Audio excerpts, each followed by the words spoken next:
पहले पढ़ाई होती थी एकदम बोरिंग। जब से मेरे साथ आया है हस्की, मैंने बनाई इसके साथ हस्की सीरीज, जिसमें मैं पढ़ाता हूँ मजेदार तरीकों से।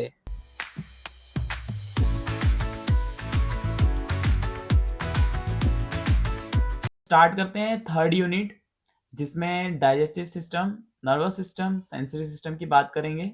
और इसमें क्या क्या कवर करने वाले हैं ये मैं सिलेबस में बता देता हूँ आपको पहले ही। ठीक है, डाइजेस्टिव सिस्टम में बात करें। अब देखो, एक चीज़ ये याद रखना कि तुमने जो एनाटॉमी पढ़ा था बैचलर्स के फर्स्ट ईयर में, तो उसमें तुमने स्ट्रक्चर्स वगैरह सारे पढ़ लिए थे कि डाइजेस्टिव सिस्टम होता क्या है। पर अब अपन को बात करनी है कि कैसे कैसे वो काम करेगा। क्लियर? वैसे ही नर्वस सिस्टम और वैसे ही सेंसरी सिस्टम की बात करेंगे।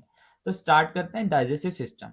उससे पहले मैं तुम्हें एक चीज़ दिखाना चाह रहा हूँ, थोड़ा सा रिकॉल करने के लिए, कि डाइजेस्टिव सिस्टम में वर्क मतलब कैसे खाना अपने मुंह से लेकर एनएस के थ्रू, मतलब रेक्टम के थ्रू बाहर जाएगा। ठीक है, अपन स्टार्ट करते हैं। एनएस और रेक्टम के थ्रू, ये जैसे माउथ से गया फेरिंग्स, फिर इसोफेगस, स्टमक के थ्रू स्टमक में गया। ठीक है, फिर ये स्मॉल इंटेस्टाइन की बात कर रहा है। ठीक है, ड्यूडेनम, जेजुनम और इलियम। फिर वहीं पे देखो सीकम, फिर असेंडिंग कॉलम, मतलब ये लार्ज इंटेस्टाइन की बात कर रहा है। लार्ज इंटेस्टाइन से पूरा होता होता descending colon, sigmoid, rectum and anus के थ्रू बाहर चले गए। अब अपन ने इसमें क्या चीज देखी कि सिर्फ ये जो फूड है वो कैसे ट्रेवल कर रहा है। ठीक है, अब फूड ट्रेवल करता है तो कहीं पर क्या होता है, एब्जॉर्प्शन होता है। ठीक है, एब्जॉर्ब हो रहा है। और कहीं पर क्या हो रहा है, कोई सी चीजें मतलब कहाँ पर डाइजेस्ट हो रहा है। चीजें ये समझ आ गई। तो अब अपन इसमें यही पढ़ने वाले हैं, कहाँ पे एब्जॉर्प्शन हो रहा है और कहाँ पर डाइजेस्ट होगा। ठीक है, तो अब बात करते हैं कि जैसे अभी मैंने जो बता दिया, इमेजिन करने, इसमें लिखा है imagine food travelling like this. ठीक है, mouth, stomach, small intestine, large intestine और रेक्टम और एनस के थ्रू बाहर। ये तो एक बेसिक सी चीज है। अब अपन आगे की बात करते हैं कि माउथ में क्या होता है। माउथ में कभी गया तो माउथ में क्या हुआ, सबसे पहले आपने चबाना स्टार्ट करा, च्यू करना स्टार्ट करा। फिर उसके बाद क्या होगा, एक चीज याद रखना, कुछ कुछ चीजें कि कार्बोहाइड्रेट जो है ना, स्टार्ट डाइजेस्ट होना स्टार्ट माउथ से जाता है ना। तो सबसे पहले कोई कुछ क्वेश्चन आ जाए कि क्या डाइजेशन स्टार्ट हो जाता है माउथ से? बिल्कुल हो जाता है। क्या होता है, कौन सा न्यूट्रिएंट होता है? कार्बोहाइड्रेट होता है, सिर्फ कार्बोहाइड्रेट। ये चीज याद रखना, प्रोटीन फैटीन की बात नहीं कर रहे हैं, है ना। फिर एक चीज और क्या चीजें हो जाती है, जैसे तुम देखा होगा, क्या बोलते हैं, होम्योपैथिक, हाँ, होम्योपैथिक वाली जो दवाई है, ठीक है, जो छोटी छोटी सी आती है ना, वो क्या होता है, वो मुंह में ही रखते हैं, टंग पे ऊपर रखते हैं। और वो उसको मतलब ऐसे निगलने का नहीं बोलते हैं, उसको सिर्फ टंग पे रखने का बोलते हैं। वो भी डाइजेस्ट होती है। कुछ कुछ मेडिसिन होती है जो बिल्कुल टंग के ऊपर ही, मतलब माउथ से डाइजेस्ट हो जाती है, मतलब एब्जॉर्ब होती है। ठीक है, ये सब चीजें। फिर बात करते हैं स्टमक की, बात करते हैं। माउथ का समझ आ गया।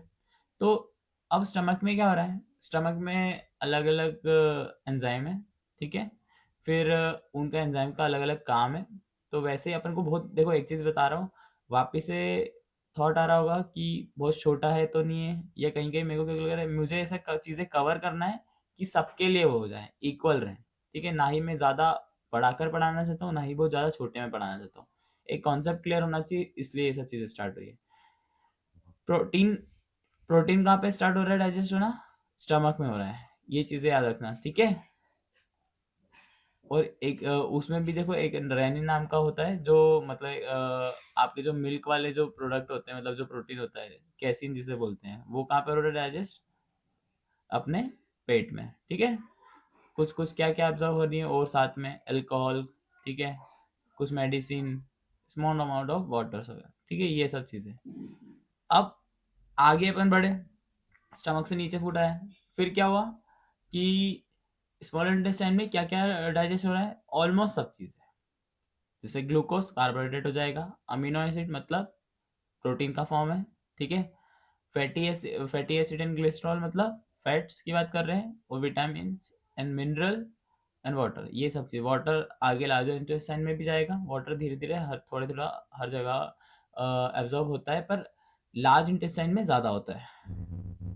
अब बात करते हैं कि अब एक चीज ये याद रखना कि जैसे अब तुमने एनाटॉमी में पढ़ तो लिया होगा जब बैचलर्स के उसमें कि क्या कैसा स्ट्रक्चर है ये सब चीज़ें। तो कुछ एंजाइम्स है वो कौन कौन सिक्रेट कर रहा है, पेनक्रियास और इंटेस्टाइन में, मतलब ये जो जैसे लीवर से जो बाइल जूस आता है, जो ये सब चीज़ें हो रही है, ठीक है, वो कौन कर रहा है, इसमें हेल्प कर रहे हैं। मतलब ये कनेक्ट कहाँ से है, स्मॉल इंटेस्टाइन से कनेक्ट है, तो ये वहाँ पर डाइजेशन में हेल्प करते हैं। क्लियर। तो जैसे एक चीज़ याद रखना, कार्बोहाइड्रेट किस में कन्वर्ट हो जाएगा, ग्लूकोज में कन्वर्ट हो जाएगा, प्रोटीन अमीनो एसिड में कन्वर्ट हो जाएगा, फैट्स क्या में, फैटी एसिड्स एंड ग्लिसरॉल में कन्वर्ट हो जाएंगे। कहाँ पर, स्मॉल इंटेस्टाइन में। मतलब ऑलमोस्ट कंप्लीट डाइजेशन यहाँ पर हुआ है। मतलब आप कंप्लीट डाइजेशन भी, मतलब डाइजेशन नहीं हो रहा है कंप्लीट, मतलब एब्जॉर्प्शन यहाँ पर होगा, ठीक है, ऑलमोस्ट। अब लार्ज इंटेस्टाइन की बात करें, लार्ज इंटेस्टाइन का ये काम नहीं कि अब कुछ बचा ही नहीं है, ठीक है, पर ऐसा है कि जैसे यहाँ पर कुछ बैक्टीरिया जो है ना, वो विटामिन के एंड विटामिन बी बनाते हैं, ठीक है, विटामिन वगैरह कुछ कुछ यहाँ पर एब्जॉर्ब होते हैं, वाटर यहाँ पर एब्जॉर्ब होता है, ठीक है, कुछ मिनरल्स वगैरह जैसे सोडियम एंड क्लोराइड यहाँ पर होंगे। तो ये चीज़ें याद रख लेना, वाटर का अधिकतर जो ये है लार्ज इंटेस्टाइन में होगा। क्लियर, यहाँ क्लियर हो जाता है। तो ये एक छोटा सा चार्ट है, इसके बेस पे आप एग्जाम में, थोड़ा सा एग्जाम में जाने से पहले ये चीज़ें पढ़ सकते हैं। अब बात करते हैं general metabolism plus metabolism of carbs, carbs मतलब कार्बोहाइड्रेट्स, फैट्स, प्रोटीन, ठीक है। अब सबसे पहले बात करते हैं कि मेटाबॉलिज्म होता क्या है। एक समझ लो, मेटाबॉलिज्म एक प्रोसेस है, खाना अंदर गया तो टूटता होगा, फिर जुड़ता होगा, मतलब ब्रेक होता होगा, एनर्जी रिलीज होती होगी, फिर कुछ और बनता होगा, जो कुछ और बना रहा होगा, मतलब एक तरीके से ये प्रोसेस है, इसको मेटाबॉलिज्म कहते हैं। मेटाबॉलिज्म के दो पार्ट होते हैं, एक कैटाबॉलिज्म, एक एनाबॉलिज्म, ठीक है। अब कैटाबॉलिज्म क्या कर रहा है, कैटाबॉलिज्म समझ लो, देखो कैटाबॉलिज्म से, कैटा से मतलब काट रहा है ना, मतलब किसी चीजें, किसी को तोड़ रहा है ना, काट रहा है, कैटाबॉलिज्म, ठीक है। तो मतलब जो लार्जर अमाउंट के मॉलिक्यूल्स हैं, मतलब जो बड़े, जैसे आपने खाना खाया, ठीक है, और वो कुछ जब वो टूट रहा है तो एनर्जी रिलीज कर रहा है, ठीक है, जैसे ग्लूकोज एनर्जी रिलीज कर रहा है कुछ टूटने के बाद, है ना, मतलब एटीपी ब्रेक डाउन हो रही है, तो ये सब चीजें क्या है, कैटाबॉलिज्म में आएगी। अब एनाबॉलिज्म की बात करें, उसी का अपोजिट, ठीक है, कि जैसे इस उसमें एनर्जी रिलीज होती है। अब एनाबॉलिज्म में एनर्जी की रिक्वायरमेंट रहती है, जो कि जैसे मसल बिल्डिंग, जैसे प्रोटीन, ठीक है, बनने के बाद क्या हो रहा है, एसेंशियल नॉन एसेंशियल मिक्स हो रहे हैं, फिर उसके बाद एक अमीनो एसिड बन रहा है, तो फिर क्या हो रहे हैं ये सब चीज़ें, प्रोटीन बनने के बाद क्या हो रहा है, वो उसमें वहाँ पर हेल्प कर रहे हैं। क्लियर, मसल बिल्डिंग में। अब कार्बोहाइड्रेट की मेटाबॉलिज्म की बात कर लेते हैं, ठीक है। तो कार्बोहाइड्रेट की मेटाबॉलिज्म की, जैसे सबसे पहले डाइजेस्ट होगा ग्लूकोज के फॉर्म में। क्लियर, और जो ग्लूकोज है वो इमीडिएट फॉर्म में एनर्जी देता है, मतलब आपको एनर्जी जो मिलती है वो ग्लूकोज से मिल रही है, पहली चीज। अब दूसरी चीज समझो, एक ग्लूकोज होता है, एक ग्लाइकोजन होता है, ठीक है। अब ग्लाइकोजन क्या होता है, ग्लूकोज मान लो आपको एनर्जी की जितनी रिक्वायरमेंट है वो आपने ग्लूकोज से ले ली, पर जो एक्स्ट्रा अमाउंट में जो आपका ग्लूकोज रहता है वो कन्वर्ट कहाँ में हो जाता है, ग्लाइकोजन में हो जाता है, जो कि कहाँ पे रहता है, लीवर और मसल में। ये चीज याद रखना, ठीक है। अब बात करते हैं कि अगर ज्यादा अमाउंट में आपने कार्बोहाइड्रेट्स कंज्यूम करा तो वो कहाँ पे कन्वर्ट हो जाएगा, फैट में कन्वर्ट हो जाएगा। तो ये चीज याद रखना, ज्यादा भी मतलब आपको हर चीज की, लाइफ हो या खाना हो, हर चीज की एक ही चीज है कि एक्सेस अमाउंट में आपने कुछ भी करा तो वो आपको दिक्कत ही देना है। तो आपने कार्बोहाइड्रेट भी ज्यादा खाया एनर्जी के लिए, एनर्जी जितनी रिक्वायर्ड है, मतलब आपको जितनी एनर्जी की ज़रूरत है और उतना कार्बोहाइड्रेट की ज़रूरत है, तो वो उतना ही काम आएगा, बाद में क्या होगा, वो फैट में कन्वर्ट हो जाएगा, ठीक है। अब बात करते हैं फैट मेटाबॉलिज्म की। फैट कैसा है कि जो फैट कन्वर्ट काय में हुआ, फैटी एसिड एंड ग्लिसरॉल में कन्वर्ट हुआ, सबसे पहले एडिपोज टिश्यू में स्टोर होगा। एडिपोज टिश्यू मतलब एक जो आपके ऊपर वाली लेयर है ना, उसमें जो स्किन, वो वहां पर एडिपोज टिश्यू में ये स्टोर होगा, ठीक है। फिर साथ में बात करते हैं fat used for energy during rest and long exercise. अब एक सबसे पहले एक चीज समझो कि कार्बोहाइड्रेट्स, फैट एंड प्रोटीन, ठीक है, ये तीन चीजें जो मेजर आपके न्यूट्रिएंट्स में आती है। अब तीन जो चीजें हैं ना, इनके एक साइकिल, मतलब एक तरीके से इनका एक साइकिल होता होगा ना, कि जो ऐसा थोड़ी ये तीनों एक साथ काम करते होंगे। सबसे पहले आपको जब एनर्जी की जरूरत है तो वो क्या यूज हो रहे हैं, कार्बोहाइड्रेट्स की यूज हो रहे हैं। फिर सेकंड पे क्या आ रहा है, फैट आ रहा है। और थर्ड में क्या आ रहा है, प्रोटीन आ रहा है। पर एक चीज ये से याद रख लेना, सबके अलग अलग काम है। कार्बोहाइड्रेट का काम क्या था, एनर्जी देना, क्विक एनर्जी देना, इंस्टेंट एनर्जी, इमीडिएट एनर्जी, ये सब चीजें काम में आ रही, कार्बोहाइड्रेट का काम है। फैट का क्या काम है, फैट का शॉक ऑब्जर्व करना सबसे पहला, ठीक है, हॉर्मोन्स बनाना, ये काम। अब तीसरा काम क्या बोल सकते हैं कि जो ये फैट क्या है, लॉन्ग टाइम मतलब लॉन्ग टर्म में एनर्जी देता है, मतलब एक तरीके से लंबा सस्टेन एनर्जी देता है, ठीक है। ऐसा कि जो लंबे समय तक चले वो एनर्जी देता है, फैट देता है। तुम देखा ना, मोटे इंसान जो रहते हैं वो इतने इजिली भी थकते नहीं, उनकी उनको एनर्जी मिल रही है। हाँ, हाफ जाए अलग बात है, क्योंकि वो एंडोरेंस की कमी है, वो सब अलग है, वो ट्रेनिंग के ऊपर डिपेंड करता है। पर उनको ज्यादा एनर्जी मिलती है लंबे समय काम करने के लिए। ये चीजें समझ आई, ठीक है। अब ये सब हो ही गया कॉन्सेप्ट। अब बात करते हैं प्रोटीन मेटाबॉलिज्म। प्रोटीन मेटाबॉलिज्म की बात करें, काय में प्रोटीन्स कन्वर्ट काय में होता है, अमीनो एसिड में होते हैं, ठीक है। अमीनो एसिड कैसे हैं कि अमीनो एसिड आपके 9 एसेंशियल, 11 नॉन एसेंशियल, टोटल 20 होते हैं। अब इसमें क्या होता है कि नॉन एसेंशियल कैसे होते हैं, जो आपकी बॉडी में पहले से मौजूद हो।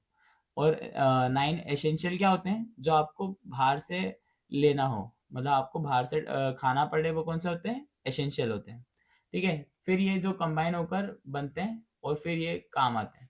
सबसे पहला मेन रोल है प्रोटीन का, काम क्या है, एनर्जी देना नहीं है सबसे पहली चीज। तो मेन काम है बॉडी बिल्डिंग एंड रिपेयरिंग, आपके मसल को रिपेयर करना, नए मसल को बनाना, मतलब सेल्स को, ये काम है प्रोटीन का। अगर आपके पास जैसे मान लेते हैं कि fat, sorry protein, sorry carbohydrates and fat खत्म होने के बाद क्या होगा, प्रोटीन यूज होगा एनर्जी के लिए। ये बहुत दिक्कत वाली बात हो जाती है, क्योंकि फिर इसमें क्या मसल लॉस वगैरह होने लग जाता है, क्योंकि क्या है, प्रोटीन का काम है मसल बिल्ड करना। अगर प्रोटीन से एनर्जी लेना चालू कर देंगे तो क्या होगा, मसल लॉस होगा, ठीक है, क्योंकि जिस चीज में एनर्जी जाना चाहिए वहां जा नहीं रही है। तो ये सब चीजें क्या हो गई, प्रोटीन के बारे में हो गई।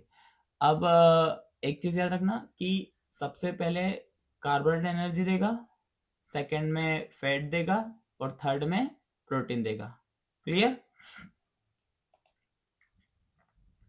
अब थर्ड टॉपिक की बात करते हैं, टेम्परेचर रेगुलेशन, ठीक है। टेम्परेचर रेगुलेशन की बात, मतलब टेम्परेचर रेगुलेशन को क्या बोल सकते हैं कि आपका जो बॉडी है, अपनी सबकी जो बॉडी बॉडी है, वो क्या करती है, 37 डिग्री जो मतलब एक मेंटेन करके रखती है टेम्परेचर, ठीक है। सेल्सियस की बात करें, 37 डिग्री सेल्सियस, इसको थर्मो रेगुलेशन बोलते हैं, जो अपने आप बॉडी मेंटेन कर रही है टेम्परेचर को। कितनी भी ठंड हो बाहर, अपनी बॉडी का इंटरनल टेम्परेचर अलग सेम ही रहेगा। कितनी भी गर्मी हो, बॉडी का टेम्परेचर सेम रहेगा। बॉडी अपने आप को मेंटेन कर रही है। इस चीज को क्या बोलते हैं, सबसे पहले तो जो बॉडी नेचुरली प्रोसेस से अपने आप को एक बैलेंस कर रही है, होम्योस्टेसिस, होम्योस्टेसिस इसे बोलते हैं, ठीक है। अब एक चीज रखना कि इस चीज को कंट्रोल कर रहा होगा कुछ ना कुछ। अभी नर्वस सिस्टम पढ़ेंगे तो उसमें देख लेना, हाइपोथैलेमस, ठीक है। हाइपोथैलेमस को थर्मोस्टेट बोलते हैं, जो मतलब थर्मोस्टेट क्या होता है, किसी भी जगह का जो टेम्परेचर को एक मेंटेन करके रखता है ना, बैलेंस करके, उसे बोलते हैं। तो वैसे ही थर्मोस्टेट किसको बोला है, हाइपोथैलेमस को, बॉडी का। अगर आप सिचुएशन बताइए कि अगर गर्मी लग रही है, ठीक है, मतलब बॉडी आपकी गर्म है तो क्या होगा, और ठंडा है तो क्या होगा, उस सिचुएशन में कैसी कैसी बॉडी आपका रिएक्ट करेगी और कैसे वो कंट्रोल मतलब बैलेंस करेगी। अगर मान लेते हैं व्हेन बॉडी इज हॉट, ठीक है, तो वो ठंडे होने के लिए क्या करेगी। सबसे पहले मान लेते हैं, आप गर्मी के समय की बात है, आप धूप में निकले हो तो सबसे पहले स्वेटिंग आएगी, पसीना आएगा ना, उसी से क्या हो रहा है, आपकी क्या जैसे मतलब आपको मतलब एक तरह बॉडी ठंडी होना चालू हो जाएगी। क्लियर। वेसो डायलेशन, वेसो डायलेशन में मतलब क्या है कि वेसो डायलेशन और वेसो कॉन्स्ट्रिक्शन एक चीज समझ लो। वेसो डायलेशन मतलब आपकी जो वेसल है, ब्लड वेसल, ठीक है, वो डायलेट हो रही है, मतलब आपकी बॉडी मतलब ऐसे करके ऐसे खुल रही है, मतलब एक तरीके से। और वैसे कॉन्स्ट्रिक्शन में जो ब्लड वेसल है वो पास में आ रही, सिकुड़ रही है ना, कॉन्ट्रैक्ट हो रही है। ये चीजें याद रख लेना। तो वैसोडाइलेशन में क्या हो जाएगा कि ज्यादा हीट लॉस होगी, ठीक है। जब ब्लड मतलब वैसोडाइलेशन होगा तो एक चीज, ये कॉन्सेप्ट समझ लो, अगर ज्यादा आपकी एक तरीके से वेसल्स है वो ज़्यादा दूर चले गई है, वाइड हो गई है, तो क्या होगा, हीट लॉस होगा, है ना। फिर क्या होगा, ब्रीथिंग फास्टर, है ना। जो जैसे आप एक चीज़ याद रखना, अगर आप कुछ भी मेडिटेशन कर रहे हैं, ब्रीथिंग प्रैक्टिस कर रहे हैं, कुछ भी, ठीक है, तो आप एकदम कूल या फ्रेशनेस फील करने लग जाओगे, ठीक है। कैसे करने लग जाओगे, क्योंकि आप एक चीज याद रखो, अभी शायद तक मैंने इसके पहले पहले यूनिट में पढ़ाया है या कहीं आगे पढ़ाऊंगा, कहीं ना कहीं तो मैं पढ़ाने वाला हूँ या पढ़ा चुका हूँ, जिसमें मैंने ना ऐसा बताया था कि जैसे आप ब्रीथिंग करते हैं तो CO2 के साथ साथ आप एक तरीके से वाटर, मतलब एक तरीके से वाटर वेपर भी आपके जा रही है बाहर। तो जब आप गर्म आपकी भाप, मतलब या गर्म एक तरीके से हॉट एयर आप बाहर जा रही है, तो ऑफ कोर्स ऐसी बात है, आप आपकी अंदर की हीट को बाहर निकाल रहे हैं, ठीक है। लेस मेटाबॉलिक एक्टिविटी, ठीक है, लेस मेटाबॉलिक एक्टिविटी, जैसे अभी बताया कि कुछ भी चीज को करने के लिए, कुछ भी आप चीज कर रहे हैं तो हीट रिलीज होती है, ये चीज तो आप जानते हैं। तो मेटाबॉलिक एक्टिविटी मतलब जिसमें कैटाबॉलिज्म और एनाबॉलिज्म अभी ऊपर ना पीछे पड़ा, किसी चीज को बन रहा है, टूट रही है, बन रही है, टूट रही है, तो हीट रिलीज हो रही है, तो उस समय क्या हो जाती है, मेटाबॉलिक एक्टिविटी स्लो हो जाती है। जब भी तो आप देखें कि गर्मी में अपन ज्यादा खाना नहीं खाते हैं, बोलते हैं कि घर वाले भी, या सब आपको सुनने में आया होगा कि बोलते ही हैं अधिकतर, और जाहिर सी बात है कि गर्मियों में अपन ज़्यादा खाना खाते भी नहीं है, क्योंकि मेटाबॉलिक एक्टिविटी स्लो हो जाती है ना, क्योंकि गर्मी में ज़्यादा होगी तो और ज़्यादा अंदर से गर्मी होने लग जाएगी, जिससे आपको अपने को दिक्कत आने लग जाएगी, क्लियर। अगर बात करते हैं बॉडी ठंडी है, व्हेन बॉडी इज कोल्ड, तो क्या होगा, अपने आप कैसे होगी, शिवरिंग, ठीक है। शिवरिंग में क्या हो जाता है कि मसल इनवॉलेंटरली, है ना, कॉन्ट्रैक्ट होने लग जाती है, मतलब जल्दी जल्दी जल्दी मूवमेंट होने लग जाएगा, अपन कप कपाने लग जाते हैं, ठीक है। तो अपने को लगता है कि ऐसा नहीं है कि कप कपा रहे हैं तो ठंड लग रही है, ठंड लग रही है और अपनी बॉडी उसके लिए रिएक्ट कर रही है, कि बॉडी अपने आप चाहती है कि बॉडी गर्म रहे, तो क्या हो रहा है, कॉन्ट्रैक्शन हो रहा है। क्योंकि जैसे मान लो कि फॉर एग्जांपल अगर अपन एक्सरसाइज करते हैं, है ना, भाग रहे हैं, तो क्या हो रहा है, मसल कॉन्ट्रैक्ट हो रही है, रिलैक्स हो रही है, कॉन्ट्रैक्ट हो रही है, रिलैक्स हो रही है, कॉन्ट्रैक्ट हो रही है, रिलैक्स हो रही है, हीट हीट प्रोड्यूस हो रही है। मैंने अभी बताया कि कुछ भी काम कर रहे हैं आप, तो क्या होने वाला है, हीट प्रोड्यूस हो रही है। तो वैसे ही शिवरिंग हो रही है तो मसल क्या हो रही है, कॉन्ट्रैक्ट हो रही है, रिलैक्स हो रही है, अपने आप हो रही है। तो ये क्या कर रही है, बॉडी कर रही है अपने आप, जिससे क्या हो रहा है, हीट प्रोड्यूस हो। वैसो अब इधर वैसो डायलेशन था, इधर वैसो कॉन्ट्रेक्शन है, ठीक है। अगर वैसो कॉन्ट्रेक्शन है तो क्या हो जाएगा, कम जगह में है। इसका एग्जांपल एक तरीके से ले लेते हैं, अगर एक कमरा है, वहाँ पे ज़्यादा लोग हैं, तो हीट ज़्यादा होगी, गर्मी ज़्यादा लगेगी, है ना। और उसी की जगह, क्योंकि और उसी की जगह बड़ा सा एक कमरा है और कम लोग हैं, तो हीट क्या होगा, गर्मी कम लगेगी, ठीक है, ठंड ज़्यादा लगेगी, मतलब एक तरीके से ठंडा माहौल रहेगा। ठंड ज़्यादा लगे या नहीं लगे वो डिपेंड नहीं करता है, पर ठंडा माहौल रहेगा कंपेयर करें उससे जो कमरे में ज़्यादा लोग भरे हुए हैं, ठीक है। तो वैसे समझ लो, वैसे कॉन्स्ट्रिक्शन में अब बात करते हैं इंक्रीज्ड मेटाबॉलिज्म। ज़्यादा ठंड में अपन ऐसे भी ज़्यादा खाना खा सकते हैं और कोई प्रॉब्लम भी नहीं होती है ठंड में खाने के बाद। तो वही मेटाबॉलिज्म एक्टिविटी, कुछ भी एक्टिविटी रहेगी तो क्या होगा, हीट प्रोड्यूस होगी, है ना। गूजबम्स, ठीक है, हेयर जो है ना, एक तरीके से जो हेयर है ना, ट्रैप करते हैं एयर को, और एक तरीके से इंसुलेशन का वो बनाते हैं। एक चीज़ याद रखना कि ये चीज़ है ना, ज़्यादा किस में होती है, जानवरों में, एनिमल्स में होती है ना। क्योंकि इंसानों के तो इतने ज़्यादा लंबे मतलब बाल होते ही नहीं ना स्किन पे, किसी के होंगे तो फिर कोई हो सकता है अनिल कपूर वाला हो तो समझ आता है, पर ऐसे मुझे नहीं लगता कि जिसके इतने ज़्यादा बाल हो और उसके बाद वो इंसुलेशन वाला काम करे हेयर, ठीक है। फिर भी एक था ये पॉइंट। अब बात करते हैं नर्वस सिस्टम की। नर्वस सिस्टम सबसे ज़्यादा ज़रूरी है ना।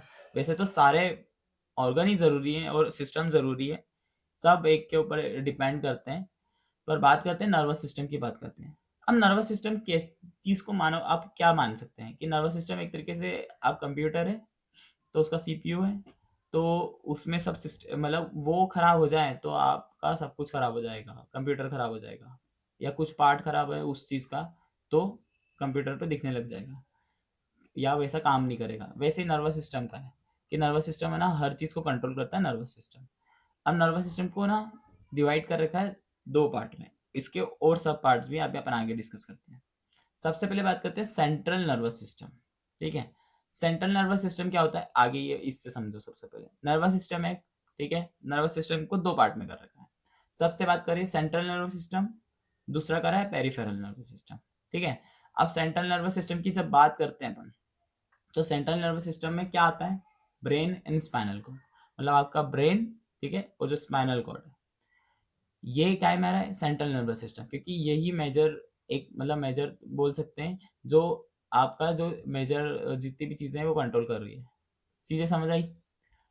पेरिफेरल मतलब क्या है कि एक तरीके से जो चीजें अलग मतलब अपने आप चलने वाली चीजें हैं, जो एक तरीके से इतनी ज्यादा मेन नहीं है, इंपॉर्टेंट तो वो भी रखते हैं, पर ये कुछ ज्यादा इंपॉर्टेंस रखते हैं, और ये भी रखते हैं पर उससे थोड़े से कम। ठीक है, ऐसा तो बोल नहीं सकते, पर फिर भी इस चीज को एग्जाम्पल के लिए याद करने के लिए बोला है, ऐसा कुछ इसको इतना मत मानना। ठीक है, पर पेरिफेरल को यही समझो, पेरिफेरल नर्वस सिस्टम को एक से समझो, उसको भी दो पार्ट में डिवाइड कर रखा है। पहली चीज है ना, क्योंकि ये पेरिफेरल भी क्या है एक तरीके से, पेरिफेरल भी ये जो सेंट्रल नर्वस सिस्टम है ना, इसी से कंट्रोल होता है, इसलिए ऐसा बोला गया है। क्योंकि जो चीजें इस पेरिफेरल है ना, इसमें जो भी चीजें होने वाली है ना, वो सब इन दोनों की वजह से कंट्रोल होगी। क्लियर। अब आगे चलते हैं, पेरिफेरल की बात करते हैं। तो पेरिफेरल मतलब देखते हो, पेरिफेरल भी दो टाइप, दो उसमें डिवाइड कर रहे हैं, एक सोमेटिक सिस्टम, एक ऑटोनॉमिक सिस्टम। ठीक है, अब इसको अच्छे से समझाने के लिए मैं बताता हूँ कि एग्जाम्पल के लिए दो दो एग्जाम्पल ले लेते हैं, है ना। दो एग्जाम्पल ऐसे ले लेते हैं कि जो मैं अभी बोल रहा हूँ, ठीक है, या मेरा हाथ ऐसे हिल रहा है, या मैं कुछ भी रिएक्ट कर रहा हूँ, कुछ भी जो भी बोल कर रहा हूँ, तो ये जो मैं बोल रहा हूँ, या मतलब मैंने जो मेरा हाथ हिला रहा हूँ, ठीक है, या मैंने ऐसा फील करा, ये टच करा, या मान लो ये ऐसे हाथ को हाथ से टच करा, फिर मैंने सिग्नल मतलब जो भी मैंने रिएक्ट करा, ये सब चीजें जो भी करा, तो ये कौन काम कर रहे हैं, somatic nervous system. Somatic nervous system क्या कर रहा है, चीजों को फील कर रहा है, मुझे सिग्नल दे रहा है ब्रेन को, मतलब ब्रेन उस पर रिएक्ट कर रहा है, ठीक है, और ब्रेन उसके बाद कुछ ना कुछ मतलब मुझे मोटर न्यूरॉन्स के थ्रू सिग्नल देके मैं रिएक्ट कर पा रहा हूँ। ये क्या है, सोमेटिक नर्वस सिस्टम में पार्ट है। उसी की जगह मैं साथ में बोल तो रहा हूँ, या कुछ मतलब अपने हाथ वाथ हिला रहा हूँ, या कुछ भी मैं एक्टिविटी कर रहा हूँ, मेरी हार्ट बीट चल रही है, मैं ब्रीथिंग कर रहा हूँ, पर सोच के करना पड़ रहा है क्या, मुझे नहीं करना पड़ रहा है, डाइजेशन भी चल रहा होगा, सब एग्जैक्ट मेरी जो जो चीजें एक्टिविटी होती है अंदर की इंटरनली, वो सब प्रोसेस चल रहा है, और मैं सोच कर नहीं कर रहा हूँ। तो ये कैसे हो रहा है, सिंपल सी बात है, ये ऑटोनॉमिक नर्वस सिस्टम, नाम से समझ आ रहा है, ऑटोनॉमिक नर्वस सिस्टम। इस पे अपन कंट्रोल नहीं कर रहे हैं, अपने आप हो रहा है, पर चल रहा है, क्योंकि ये नहीं होना, ये मतलब ये काम नहीं करें, ये चले नहीं, तो फिर कैसे अपन मतलब मेरे बोलने के पहले ही मैं, ठीक है, मतलब ये समझ जाओ। ठीक है, अब इसमें भी सिंपैथेटिक और पैरासिम्पैथेटिक की बात करते हैं, दो टाइप की। याद करने के लिए पैरासिम्पैथेटिक से पैरालाइज याद कर लो, कि पैरालाइज में क्या हो जाता है, एकदम से सब चीजें रुक जाती हैं, है ना, चीजें आप कुछ काम नहीं कर पा रहे हैं, ये सब चीजें होती है। अब पैरासिम्पैथेटिक में ये पहले पैरासिम्पैथेटिक ही समझो। मैं मेरी जो भी इंटरनल एक्टिविटी चल रही है, जैसे हार्ट बीट, है ना, रेस्पिरेटरी सिस्टम की, है ना, ब्रीथिंग प्रोसेस, ये सब चीजें, डाइजेशन सिस्टम, ये सब चीजें जो भी चल रहा है, अगर इसको मैं रिलैक्स करना चाहूंगा, ठीक है, स्लो करना चाहूंगा, स्लो करना नहीं चाहूंगा, मतलब मेरी बॉडी ही करना चाहेगी, और मैं भी करना चाहूंगा, तब तो क्या, पैरासिम्पैथेटिक नर्व एक्टिव हो जाएगी, क्योंकि वो स्लो करती है, रिलैक्स करती है। उसी की जगह सिंपैथेटिक की बात करें, तो वो क्या कर रही है, स्टार्ट, ऐसे सिंपैथेटिक, ऐसे स्टार्ट, मतलब स्टार्ट मतलब एक्टिव कर रही है, मतलब ज्यादा आपको तेजी से कर रही है ना, डू और डाई वाली सिचुएशन, ठीक है, ये सब चीजें वो आपको ज्यादा एक्टिव कर रही है, तो वो करिए सिंपैथेटिक नर्वस नर्वस सिस्टम वाली। अब एक चीज, ये चीज समझ आ गई, ये जो जितनी भी मैंने पेरिफेरल वाली चीजें बोली, वो कौन कंट्रोल करता है, सेंट्रल नर्वस सिस्टम, इसलिए उसका नाम सेंट्रल नर्वस सिस्टम है। यहाँ कॉन्सेप्ट क्लियर हुआ, नर्वस सिस्टम क्या होता है। अब ऐसे तो अपने को ये चीजें ये सब मैं बता चुका हूँ, है ना, होम्योस्टेसिस ये वगैरह सब चीजें ये कर चुके हैं, ये सब चीजें मैं बता चुका हूँ, बोलकर ये भी बता चुका हूँ। अब एक चीज याद रखना है इसमें ही, बस ये चीज सीख लो, मतलब सोमेटिक नर्वस सिस्टम में जो बता रहा था, पैरासिम्पैथेटिक तो तुम्हें समझ आ गई होगी। इसमें एक चीज कहाँ बता रहा था, हाँ, सोमेटिक नर्वस सिस्टम में क्या होता है, जो वॉलेंटरली जो मूवमेंट है वो जो कंट्रोल हो रहा है, वो सोमेटिक नर्वस सिस्टम से होता है। इसमें में ना दो पार्ट है, ठीक है। सबसे पहला है सेंसरी नर्व, जिसे एफरेंट नर्व बोलते हैं, और एक होता है मोटर, जिसे इफरेंट नर्व बोलते हैं। अब एक चीज याद रखना कि सेंसरी मतलब कुछ भी चीज है उसका मैंने एक तरीके से, सेंसरी मतलब मैंने सेंस करा कि भाई ये, हाँ ये किसी का हाथ है, ठीक है, या कुछ चीज मान लो फॉर एग्जांपल ये गर्म चीज है, या मतलब कुछ भी मैंने ये सेंस करके मेरी ब्रेन को सिग्नल दिया, वहां से वो रिएक्ट करेगा। मतलब जो उसने वहां से नर्व सिग्नल भेजा वो क्या हुआ, motor motor nerves, efferent nerves. यहाँ से जो गया उसे क्या बोलते हैं, सेंसरी नर्व। ठीक है। अगर अपने पास किसी ऑब्जेक्ट से या किसी चीज से अपन ब्रेन को सिग्नल जा रहा है तो उसे क्या बोलते हैं, सेंसरी नर्व। और उधर से सिग्नल जो आ रहा है उसे क्या बोलते हैं, मोटर नर्व्स। ठीक है। सॉरी। अब बात करते हैं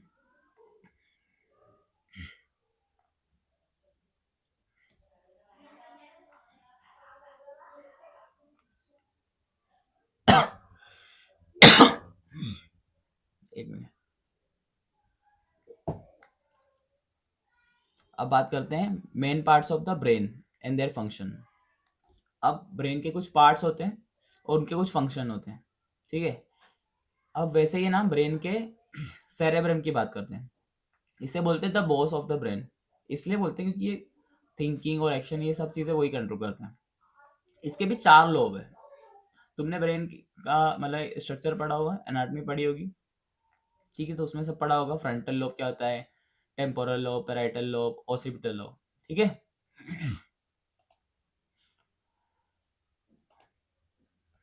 एक मिनट, वैसे ही ये चीजें देख लेना डायग्राम को। अब मेन बात आती है कि फ्रंटल लोब काम क्या करता है।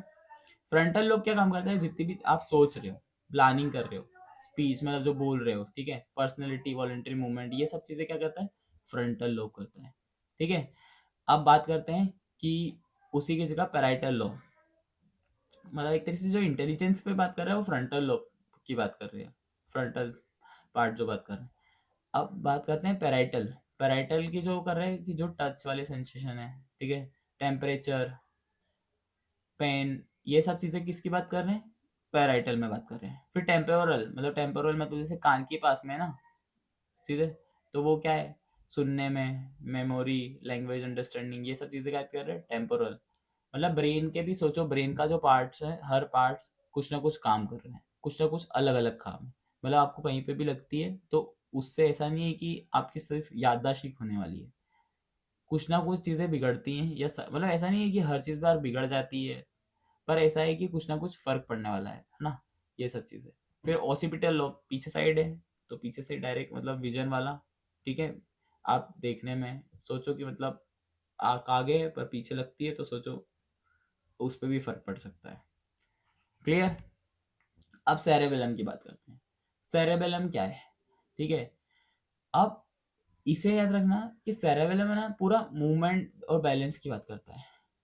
कि सबसे ज्यादा अल्कोहल, अल्कोहल किसी ने कंज्यूम करा तो वो चलने में लड़खड़ाएगा, बोलने में उसको दिक्कत आएगी, ये सब चीजें। सबसे ज्यादा अल्कोहल इसे अफेक्ट करती है। जब भी आपने देखा होगा कि चलने में दिक्कत आ जाती है किसी को, बोलने में दिक्कत आ जाती है, तो ये क्या है, सेरेबेलम की मतलब सेरेबेलम कंट्रोल करता है। आप चल पा रहे हैं, क्या पोस्चर है आपका, ये क्या है, सेरेबेलम कंट्रोल कर रहा है। ठीक है। कोऑर्डिनेशन वगैरह ये सब चीजें सेरेबेलम कंट्रोल करता है। समझे। अब बात करते हैं थैलेमस। थैलेमस क्या है, एक तरीके से relay station of the brain. अगर कोई सिग्नल गया, जैसे अभी मैंने बताया था यहाँ से सेंसरी सिग्नल, मतलब मैंने यहाँ सेंस करा, फिर मैं पीछे मतलब ब्रेन में जाएगा तो किसके पास जा रहा है वो, थैलेमस के पास जा रहा है। फिर थैलेमस देखेगा कि किसका काम है ये, उसको सिग्नल भेज देगा। मतलब एक तरह से पोस्ट ऑफिस होता है ब्रेन, मतलब वो वहां पर जाता है, फिर वो देखता है किसके पास जाएगा। सोचो कितनी तेजी से हो रहा है काम। वो सोच भी लेता है कि किस पार्ट को भेजना है, और वो वहां से फिर सिग्नल भी आता है और फिर इधर आ जाता है ट्रांसफर होकर, अपन वो रिएक्ट कर देते हैं, है ना। अटेंशन वगैरह कंट्रोल, इमोशन, रिएक्शन, ये सब चीजें थैलेमस का काम है। फिर मेडुला ऑब्लंगेटा, मतलब इसका क्या काम है, ठीक है। इसको एक तरीके से इन्वॉलेंटरी जो मूवमेंट, मतलब आपकी जो एक्टिविटी देखो, अभी अपन ने इन्वॉलेंटरी अभी ऑटोनॉमिक नर्वस सिस्टम में पढ़ा, पर देखो उसको भी इधर सेंट्रल नर्वस सिस्टम का पार्ट, क्योंकि सेंट्रल नर्वस सिस्टम की ही चीजें कंट्रोल करेगी। तो क्या है, जैसे breathing, heart beat, blood pressure, swelling, है ना, ये सब चीजें क्या है कि ये सब चीजें कफिंग, स्नीजिंग, ये सब चीजें कौन कर रहा है, मेडुला ऑब्लोंगेटा। कि जितनी भी इन्वॉलेंट्री मूवमेंट्स है, आपका डाइजेशन, ये सब चीजें कौन कर रहा है, ये मेडुला ऑब्लोंगेटा करेगा। क्लियर। अब बात करते हैं, ये सब चीजें हो गई है। वैसे तो देखो और भी पार्ट्स है, और भी चीजें हैं। मैंने शायद तक जब मैंने पुराना इंस्टाग्राम बनाया था ना एक बहुत पहले, जब मैं बैचलर्स में था, वो तो मैंने वापस कर दूंगा उसे ऑन।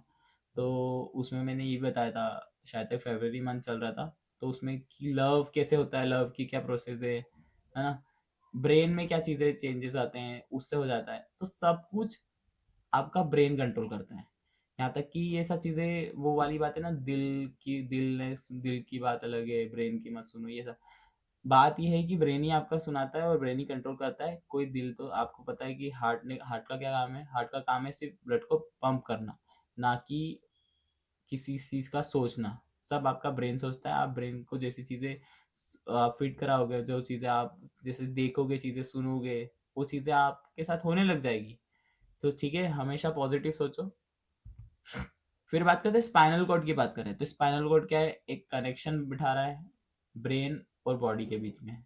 वो अलग अलग जगह नर्व आपकी जाती है उससे, और वहां से सिग्नल आते हैं जाते हैं, सब होता है। ठीक है। और साथ में रिफ्लेक्स एक्शन भी करता है। अगर आपको देखो एक चीज याद रखना कि कुछ गर्म चीज है, एकदम से अपन को लगा, तो अपन ब्रेन के पास सिग्नल भी नहीं जाएगा, उससे पहले स्पाइनल कॉर्ड है ना सिग्नल देगा हटाने के लिए, क्योंकि वो बहुत ज्यादा फास्ट होता है। क्योंकि उसको पता है कि ये चीज गलत है, मेरी बॉडी को हार्म कर सकता है। तो वो क्या कर रहा है, इसे क्या बोलते हैं, रिफ्लेक्स एक्शन। ठीक है। कुछ अदर इंपॉर्टेंट चीजें भी देख लो। हाइपोथैलेमस को, हाइपोथैलेमस क्या कर रहा है, ये हॉर्मोन्स को कंट्रोल करता है, सबसे जरूरी तो यही चीज है। ठीक है। टेम्परेचर, हंगर वगैरह, इन सब चीज़ों को काम करता है। फिर पॉन्स की बात कर लेते हैं। तो ये क्या है, ब्रीथिंग को कंट्रोल कर रहा है। ठीक है। कम्युनिकेशन बिटवीन ब्रेन पार्ट्स, मतलब एक तरीके से ये भी एक तरीके से बीच का पार्ट है, जो आगे दिखाऊंगा मैं तुम्हें, या पीछे वाली उसमें देखना स्लाइड में। फिर बात करते हैं मिड ब्रेन। ठीक है। आई मूवमेंट्स, ठीक है, इन सब चीज़ों को, हियरिंग, ये सब चीज़ें को कौन कर रहा है, मिड ब्रेन कम कर रहा है। पिट्यूटरी ग्लैंड की बात करें तो मास्टर हार्मोन ग्लैंड बोलते हैं। ठीक है। ग्रोथ एंड मेटाबॉलिज्म को जो कंट्रोल करता है, और भी चीज़ों को। मास्टर हार्मोन ग्लैंड किसे बोलते हैं, मास्टर ग्लैंड पिट्यूटरी ग्लैंड को, है ना। कुछ इंटरेस्टिंग फैक्ट्स की बात कर लेते हैं।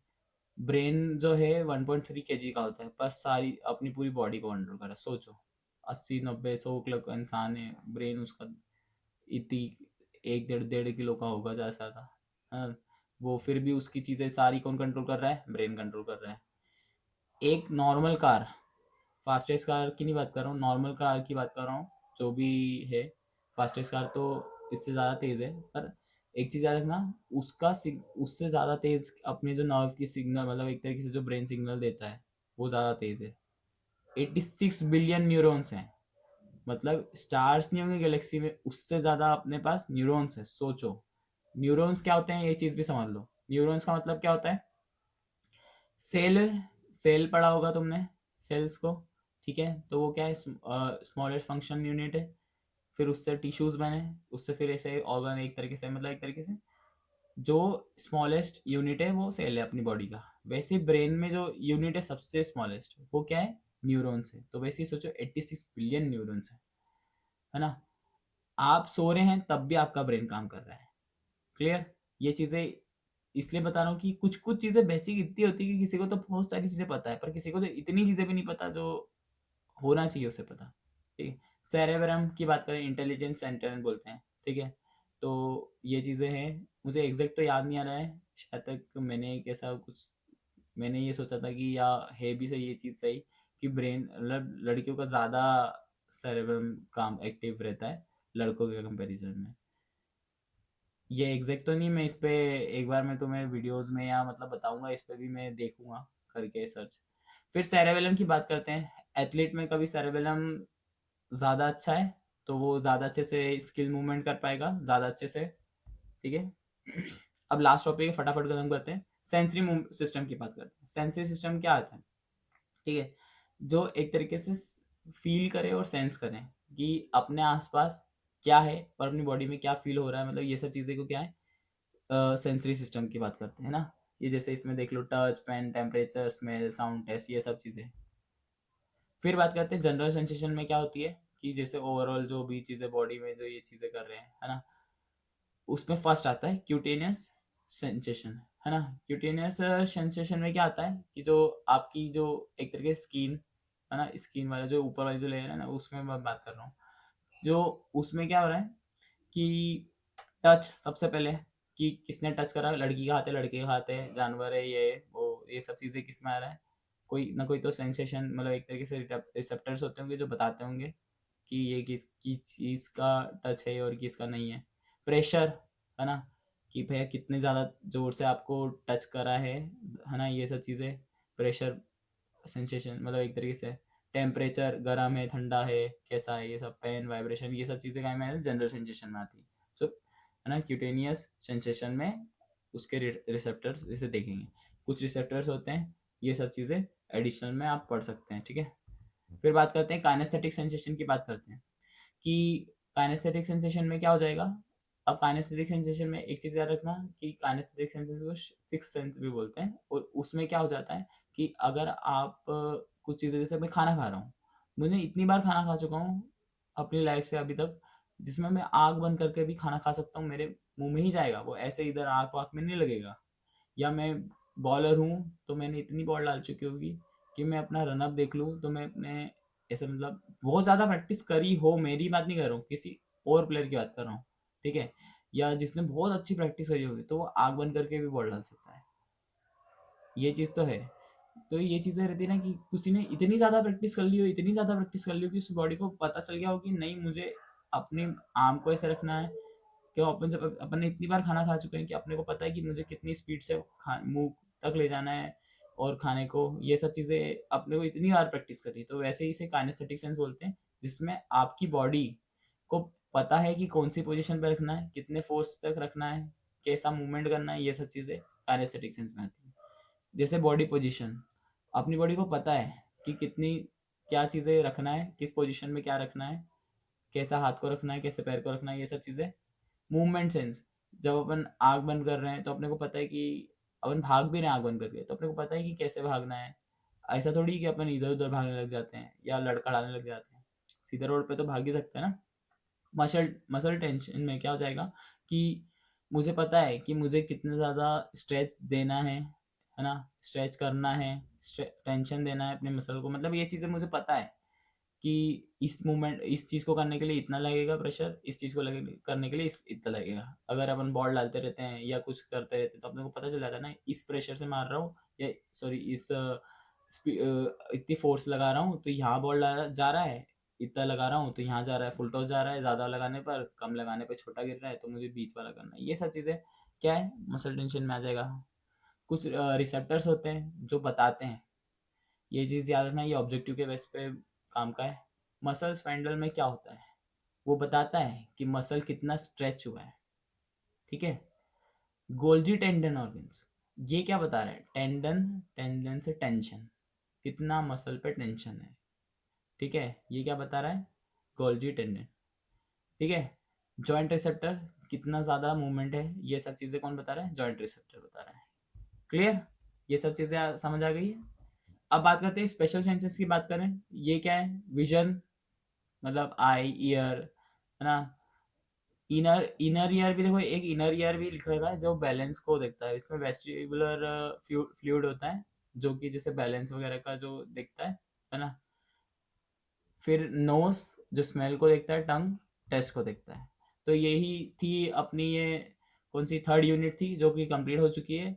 ऐसे ही बने रहिए।